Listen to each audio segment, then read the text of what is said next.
Olá, muito bom dia. Seja bem-vindo ao programa Gestão com Identidade do Aquila, empresa especializada em gestão por resultados. A proposta aqui do nosso programa é que você perceba a importância de criar estratégias e técnicas que melhorem a gestão do seu negócio. Toda semana um case de sucesso que pode te levar a ter um novo olhar para a sua empresa. Nosso programa de hoje invade a área de óleo e gás. Nossos 3 convidados vão falar dos benefícios de organizar processos de gestão dentro dessa grande indústria. Comigo aqui, para a primeira parte desse papo, está Nicholas Bird, CFO da Vast Infraestrutura, que já foi conhecida como a Supetróleo. A empresa oferece infraestrutura e soluções de logística para movimentar energia de forma segura e eficiente, limpa e sustentável. Desde 2016, eles operam o terminal de petróleo do Porto do Açu, em São João da Barra, na região norte do estado do Rio de Janeiro. É a única infraestrutura privada do Brasil com capacidade para receber navios com cargas de até 2 milhões de barris. A empresa faz parte do grupo Prumo Logística. Nicholas, muito obrigado pela sua participação aqui no programa. Obrigado pelo convite, Natasha. Agora, Nicholas, a gente falou de petróleo, de grandes empresas. É um desafio e tanto estar à frente de uma empresa desse tamanho todo. Como é que esse processo começou e o que hoje tem diferente lá do início de quando vocês começaram aqui no Porto do Açu? Pois é, foi um grande desafio mesmo.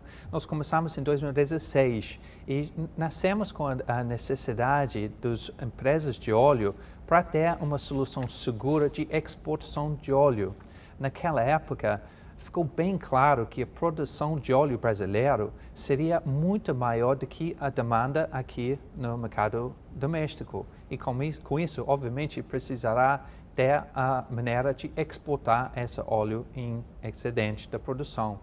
E nesse momento não tinha nenhum terminal privado no Brasil para fazer essa exportação. Porém, lá no Porto do Açu, onde nós estamos locados, já existia um terminal de minério de ferro da empresa Ferroport. Ferroport é uma joint venture entre Prumo, que é o dono do Porto do Açu, e a empresa Anglo-American, que é uma mineradora. E eles têm um terminal lá de minério, tinha na época, ainda está. E a Prumo teve a ideia, naquele momento, para fazer uma expansão daquele terminal para criar um novo terminal dedicado à exportação de óleo. E isso, hoje em dia, é nosso terminal, chama T-Oil. E lá a gente tem um terminal com 3 berços que são dedicados para receber esses navios que você comentou, até 2 milhões de barris. Imagina o tamanho desses navios. E temos agora uma operação dedicada para essa exportação de óleo. Mudou muito de lá para cá? Porque a gente vê essas imagens e a gente consegue entender o tamanho dessa operação, né? Perfeito. Aqui você está vendo os navios que vão para o nosso porto e nossos berços. Mudou muito. A gente começou em 2016 com um contrato com uma empresa chamada Shell, uma empresa multinacional, um dos maiores no ramo de óleo e gás. Mas desde então, nós conseguimos assinar contratos com todas as empresas que fazem exportação de óleo do Brasil. Todos trabalham conosco no Vast. E ao longo desse tempo, a gente conseguiu aumentar o número de operações em mais de 50% todos os anos até hoje. E se você olhar no ano passado, 2021, por exemplo, através do Porto Açu, nós exportamos mais de 25% de todo o óleo exportado do Brasil. Então, realmente mudou muito de lá para cá.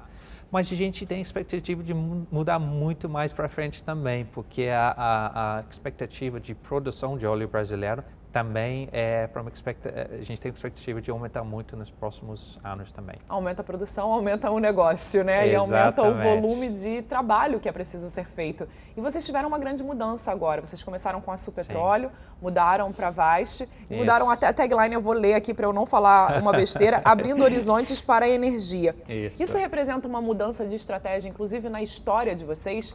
Porque, como você falou, tem aí a perspectiva de aumento na produção e automaticamente um aumento no trabalho para vocês, né? Perfeito. Então, como eu falei, a gente nasceu como uma empresa localizada só no Porto do Açu, foco totalmente no Porto do Açu e foco também totalmente em óleo cru e exportação de óleo cru. Porém, com a demanda do mundo para ter novas fontes de energia, em geral fontes de energia mais limpas, novos líquidos, nós entendemos que a gente tem que ter gente tem que ir além da própria Açu e além do só petróleo. Então, o nome da Açu Petróleo não fez muito mais sentido para a gente mais. E por isso, em maio desse ano, a gente mudou de Açu Petróleo para Vast Infraestrutura. E aí, nesse caso, vocês acabam pensando em inovação e tecnologia, ou seja, um rumo diferente para essa empresa, como você falou, que hoje o mundo acaba pensando em algo muito mais sustentável, pensando nisso um pouco, né? É isso mesmo. E aí vem também o nome do Vast. Vast, ele é baseado justamente essa demanda, essa necessidade para a gente ter novos caminhos para a energia, novos horizontes para a energia. E o nome do Vast, ele vem da palavra vastidão, porque a gente entende que a gente tem que ter oportunidades agora maior do que somente óleo cru, e a gente tem que estar preparado para ter uma estratégia que é mais abrangente, uma estratégia que também engloba líquidos do futuro. Então, qual é o processo de futuro? O que vocês estão vendo nesse caminho para frente, já que existe aí uma preocupação com a sustentabilidade, por exemplo? Perfeito. É uma pergunta bem difícil quando a gente fala sobre o futuro da energia. Meu entendimento, a posição particular é que eu acho que a gente vai ter várias fontes de energia no futuro, não vai ter uma fonte, mas de maneira geral, eu acho que essas fontes de energia vão ser fontes mais limpas. Porém, essa vai ser uma transição, a gente vai precisar passar para uma transição energética para chegar nessas fontes de energia do futuro. E essa não vai ser uma coisa de um dia para o outro. Acho que a ciência está na palavra, vai ser uma transição gradual das fontes de energia de hoje, que são, em geral, com emissão de carbono maior, para as fontes de energia do futuro, que, em geral, serão mais limpas. Em situações como essa, quando a gente pensa no futuro, estar ligado a uma grande empresa como a Prumo é algo que ajuda ainda mais nessa vastidão que vocês acabaram abrindo de caminho. Como é fazer parte de um grupo tão grande e o que isso possibilita para a Vast, no caso, de ampliar os horizontes? Excelente pergunta. Então, o Prumo e o Porto do Açu, você está vendo as imagens, eu acho que as pessoas, em geral, não têm noção do tamanho e a importância do Porto do Açu. Literalmente uma vastidão, né? Literalmente. O tamanho lá do porto, para ter uma ideia, uma referência, ele é maior do que a ilha de Manhattan. Então, o espaço lá é enorme. A infraestrutura é de primeiríssimo mundo. E eu acho que as pessoas não entendem ainda a importância dessa, não só para a região norte do Rio de Janeiro, mas também para todo o Brasil. Para te dar uma ideia, você mencionou, já é uma infraestrutura, um dos maiores infraestruturas portuários no país. Para te dar alguns exemplos, lá dentro do Porto do Açu, a gente já tem essa terminal de minério de ferro, que eu comentei, que já é a terceira maior terminal de minério de ferro do Brasil. Tem o próprio Vast, que, como eu falei, nós somos responsáveis por mais de 25% de toda a exportação do óleo brasileiro. A gente tem uma empresa que chama GNA, o Gás Natural Açu. A GNA tem um parque térmico que é a maior da América Latina. Tem outras empresas lá terceiras que não faz parte do grupo também. Por exemplo, tem uma empresa americana, Edson Schwest, que tem dentro do porto base de apoio offshore, que é a maior base de apoio offshore no mundo. Então, tem empresas de grande porte lá. E se você soma toda essa movimentação que acontece lá no porto, o Porto do Açu já é a terceira maior porto em termos de movimentação de cargo no Brasil. E acho que as pessoas não entendem isso. E isso, obviamente, traz enormes vantagens e benefícios para o pessoal que mora naquela região e para as comunidades locais e para a gente na Vast. Economia, né, de uma maneira geral. De maneira geral também. E também é um porto de entrada do Brasil para o resto do mundo. O porto é um porto com padrões internacionais de gestão e de qualidade. Então, é um porto do Brasil para o resto do mundo. E você perguntou para a gente, para a Vast, o que significa para a gente? Tem o óbvio, é uma infraestrutura fantástica, a gente tem esse benefício. A localização também do porto é muito importante para a gente, porque ele é bem em frente dos principais campos de óleo do Brasil. E já que estamos aqui falando sobre gestão em si, eu acho que outro grande benefício para ser parte de um grupo assim é que a gente consiga trocar ideias com outras empresas do grupo. Tem reuniões com os CFOs dos outros grupos, a gente consegue debater ideias e trocar melhores práticas de gestão com outras empresas do grupo. Eu acho que esse é um grande benefício para uma empresa como o Vast, que é uma empresa pequena em termos de número de pessoas. A gente tem menos que 60 pessoas atualmente. Isso, para ter esse grupo, para bate-papo e trocar ideias de gestão, também é um grande benefício para a gente. Pensando, você falou agora que vocês são uma pequena empresa, mas pensando grande no futuro, como vocês veem a Vast daqui em diante, já que existe aí uma expectativa de aumento da produção de petróleo e automaticamente Sim. da energia de exportação sendo produzida também, né? Perfeito. Então, a gente entende, eu falei sobre essa transição energética, mas a gente entende que a demanda por óleo ainda vai ficar muito alto para bastante tempo. E especificamente o óleo brasileiro, ele vem especificamente dos campos pre-sal. Os campos são entre os mais produtivos dos campos de óleo do mundo. Então, com essa alta produtividade, vem baixos custos. Inclusive, muitos especialistas dizem que o óleo que vem do pre-sal brasileiro é o segundo mais barato para produzir no mundo, só através do Oriente Médio. Então, esse é um grande benefício para o óleo brasileiro. E essa produtividade também ajuda com a questão de carbono. O Brasil também é um dos menores em termos de produção de carbono desse óleo. Então, a gente vê, atualmente, o Brasil produz aproximadamente 3 milhões de barris por dia, tá? E tem expectativa para isso aumentar de mais que 5 milhões, de 3 para mais de 5, até o final dessa década. Então, o Brasil vai ser uma parte importante dessa demanda global de óleo. Mas algo que ficou latente ainda com a guerra e etc., que é preciso ter outros países também fazendo essa produção, né? Perfeito, perfeito. Então, o Brasil ficou muito atraente. Recebemos, reportado lá, que recebemos vários pedidos dos países do mundo para tentar aumentar a nossa produção. Infelizmente, a produção brasileira não é uma torneira. A gente não pode ligar e desligar a produção brasileira, é uma coisa gradual, e por isso esse aumento ao longo da década, chegando lá nos 5 milhões de barris, pouco mais de 5 milhões de barris é a expectativa, mas é importante. Mas a Vast está pensando além só da exportação. A gente tem um investimento planejado para construir um parque de tankagem no porto, naquela área retroárea que a gente tem lá, e também oleodutos que vai interligar o terminal para as refinarias do Rio de Janeiro e Minas Gerais. E a ideia, através desse projeto, é para ter uma entrada de óleo cru muito mais eficiente para as refinarias de Minas Gerais e do Rio. Mas a gente falou sobre a mudança do nome do Vast. A gente também estamos pensando além de líquidos de óleo. Nós entendemos que vai ter líquidos do futuro, líquidos diferentes. Então, nós estamos também olhando investimentos em infraestrutura para oferecer serviços de estocagem, logística dos outros líquidos, esses líquidos do futuro que eu falei. E a gente não sabe exatamente quais vai ser esses líquidos do futuro. Com certeza vai ser líquidos que são mais limpos, mais verdes.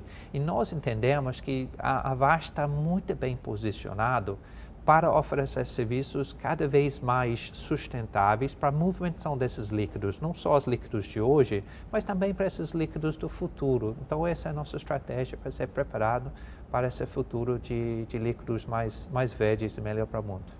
Nicolas, eu acho que o nosso assunto continuaria muito, mas eu preciso te agradecer muito pela participação e por trazer um pouco do que é a economia do petróleo no país e a sua importância e automaticamente a importância para a Vast. Muito obrigada. Obrigado a você, foi um prazer.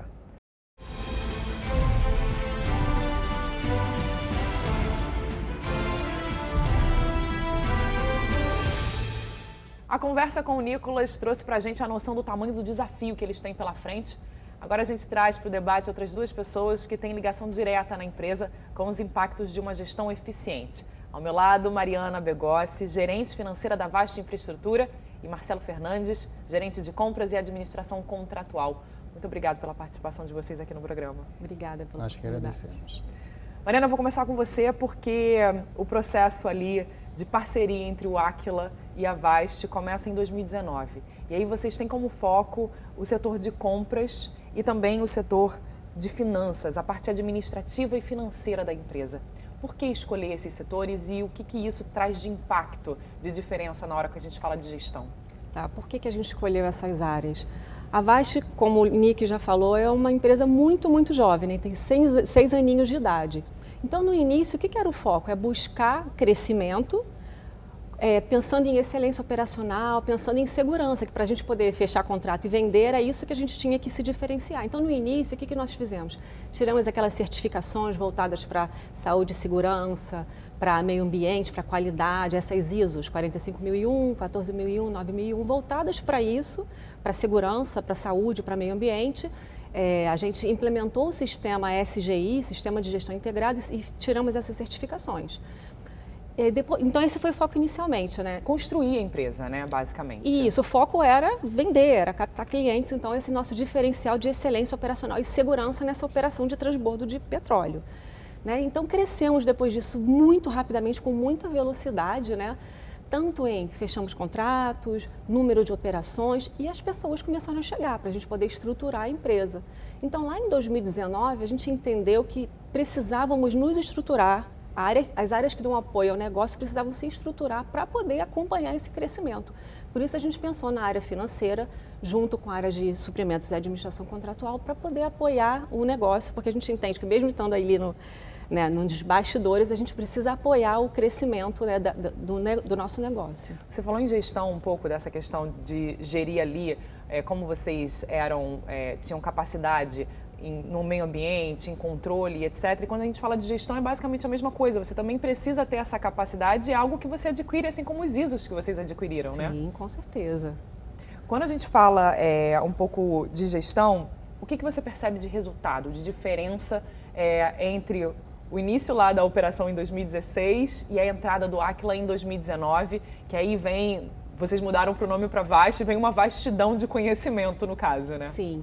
O que foi o principal aprendizado ali, né? A gente começou uma coisa que nós não tínhamos por ser muito novos, né? Começamos a estruturar, olhar nossos processos, nossos gaps, o que a gente tinha de deficiência. A gente começou olhando os processos, né, financeiros, a gente entendeu onde a gente estava, mapeamos como a gente estava, onde a gente queria chegar e como que a gente iria chegar lá, com a ajuda do Aquila, com o apoio que foi fundamental deles para isso. Ou seja, uma mudança de gestão realmente, porque às vezes a gente não consegue perceber essas coisas se ninguém aponta, né? Exatamente. Quando você fala em processo de gestão, o que você vê que é a principal mudança, assim? Vocês pensaram no futuro, mas o que na hora ali, no dia a dia, vocês conseguiram perceber que tinha uma mudança real? A mudança e o ganho que eu vejo é a mudança de mindset nas pessoas. A gente não estava acostumado, então quando começamos esse projeto, hoje eu vejo as equipes correndo atrás, não se incomodam se a gente estiver com os processos mais ou menos, buscam as melhores práticas. Então, acho que foi uma mudança de mindset na nossa cultura mesmo. Ou seja, mudar a gestão muda muita coisa. Agora, Marcelo, eu queria te trazer um pouco para esse papo. É que a gente está falando muito de gestão, mas vocês trabalham com uma gestão muito complicada, que é a questão do petróleo. A gente vem falando aqui o quanto vocês se preocupam com a sustentabilidade, com o meio ambiente, por isso ir atrás de tantos processos de gestão. O petróleo hoje faz parte da nossa vida, a gente pensa no petróleo e na gasolina, mas na verdade o petróleo faz parte do computador que a gente tem em casa, da maioria das coisas talvez que a gente tem em casa, porque o plástico é feito, né, é um derivado de petróleo.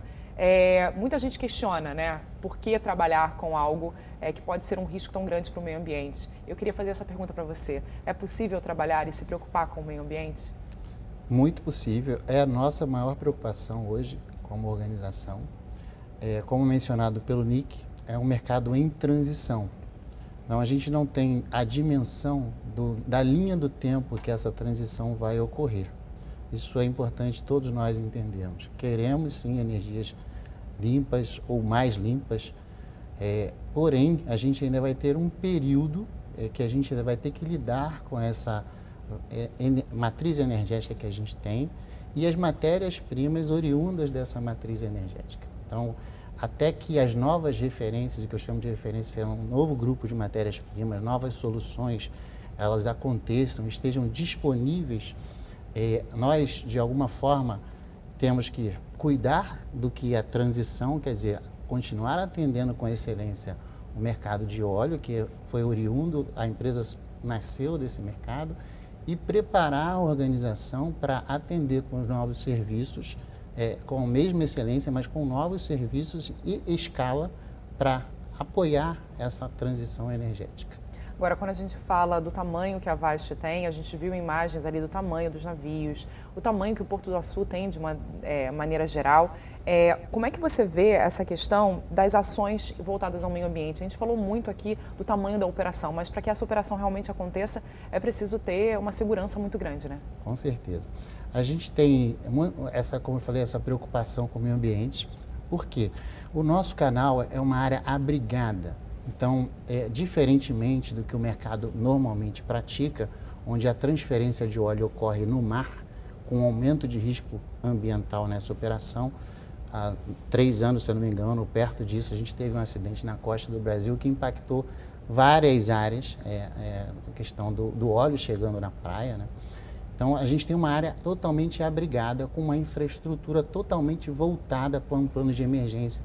Caso alguma coisa corra fora do esperado, a gente tem toda uma gestão nesse terminal para cuidar do meio ambiente. Esse é o foco principal da empresa.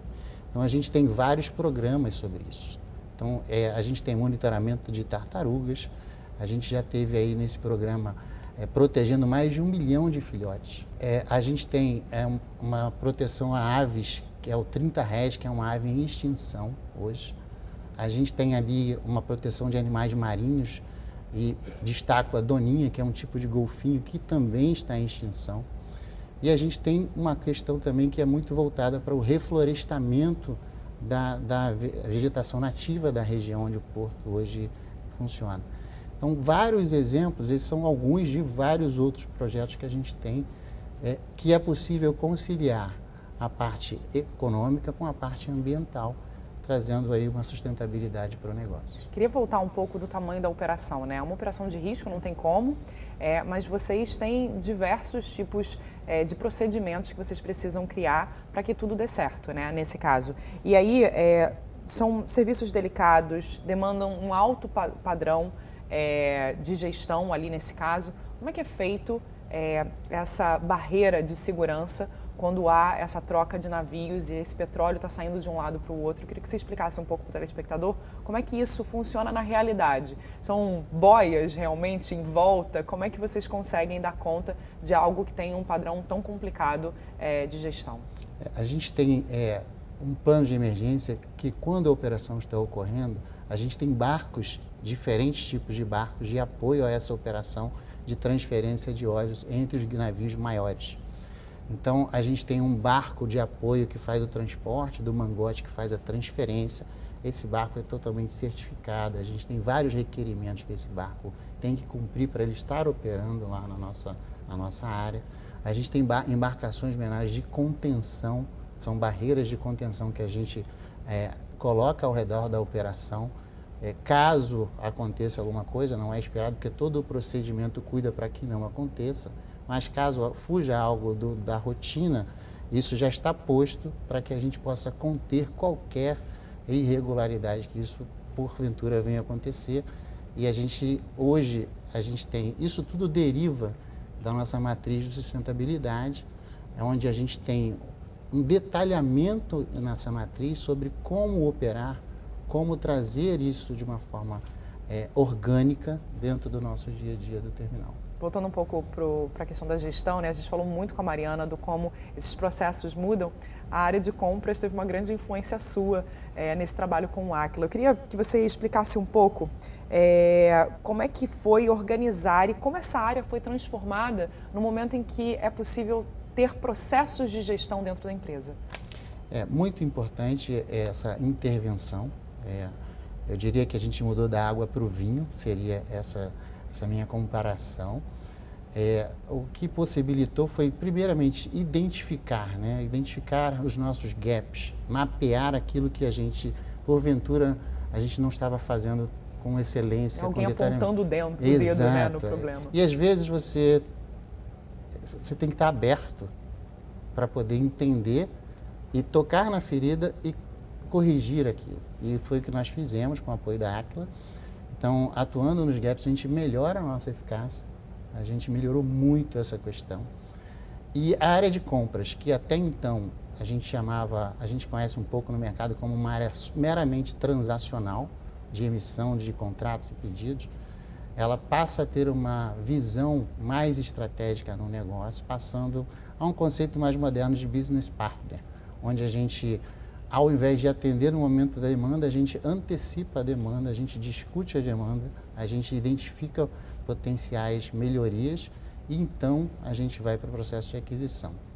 Isso foi possibilitado através desse mapeamento e desse plano de ação adequado dentro dos nossos gaps. É olhar dados estratégicos, né, Mariana? Não é pura e simplesmente olhar uma planilha, saber o que você precisa comprar, o que você precisa trazer de investimento, é olhar além disso, né? Com certeza, vai além, a nossa visão vai além disso hoje, né? Eu lembro que durante esse projeto, com a ajuda do Aquila, a gente identificou nas áreas vários KPIs, Key Performance Indicators, que a gente começou a monitorar a nossa performance, como é que a gente estava indo, começamos a colocar metas para as áreas. A gente começou lá com a Aquila em 2019, 2020 e a gente mantém até hoje, pensando de uma forma muito mais estratégica nas nossas reuniões com os diretores, a gente debate, vê o que a gente pode melhorar. Então, com certeza, a nossa visão vai muito além de planilha e burocracia. O que você acha que foi o maior desafio e a principal conquista? O maior desafio, na minha visão, foi gestão, foi engajar as pessoas, fazer as equipes acreditarem que aquilo dali ia trazer benefícios, fazer elas pararem o dia a dia, que elas estavam acostumadas, sempre fiz assim, para se olhar um pouquinho de fora, ver os seus gaps e acreditar que aquilo dali ia gerar benefício. Eu só tinha 1 mês de empresa. Nossa, quando eu assumi esse desafio de ser líder desse projeto, então foi desafiador, mas a gente teve sucesso, as pessoas acreditaram, foi um sucesso, a gente implementou melhorias ao longo do próprio projeto, então foi um sucesso. E a outra pergunta que você falou, o que a gente ganhou, o que ficou de legado, né? Eu acho que é um pouco do que eu falei de mudança de mindset. A cultura da nossa empresa agora tem assim no DNA essa questão de não se contentar, de querer melhorar, de buscar a excelência, que é um dos nossos valores, de perseguir isso, de estar engajado, fazer acontecer. Então, eu acho que é isso que deixou para a gente de principal, né? Essa parceria aí com a Aquila. Ou seja, gestão é tudo, né, Marcelo? É tudo e mais um pouco, eu diria. Eu acho que num mundo onde você tem uma empresa em escala crescente de negócios, se você não acomodar essa escala, a tendência de você não prestar um bom serviço, ela é um risco do negócio. Você pode passar do tempo ou você pode Exato. Retroceder, né? Não chegar àquilo que você quer. Então, eu destaco aqui o apoio da diretoria da empresa em entender aquele momento e apoiar essa implementação junto com a Aquila, porque com esse apoio veio uma mensagem corporativa de que nós precisávamos nos mover e fizemos dessa forma.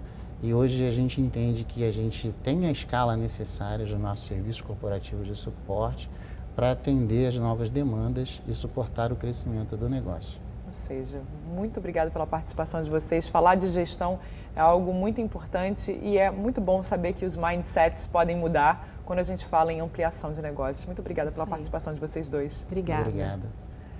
O Gestão com Identidade fica por aqui. Nossos encontros, você sabe, é sempre aos sábados, aqui na tela da Band.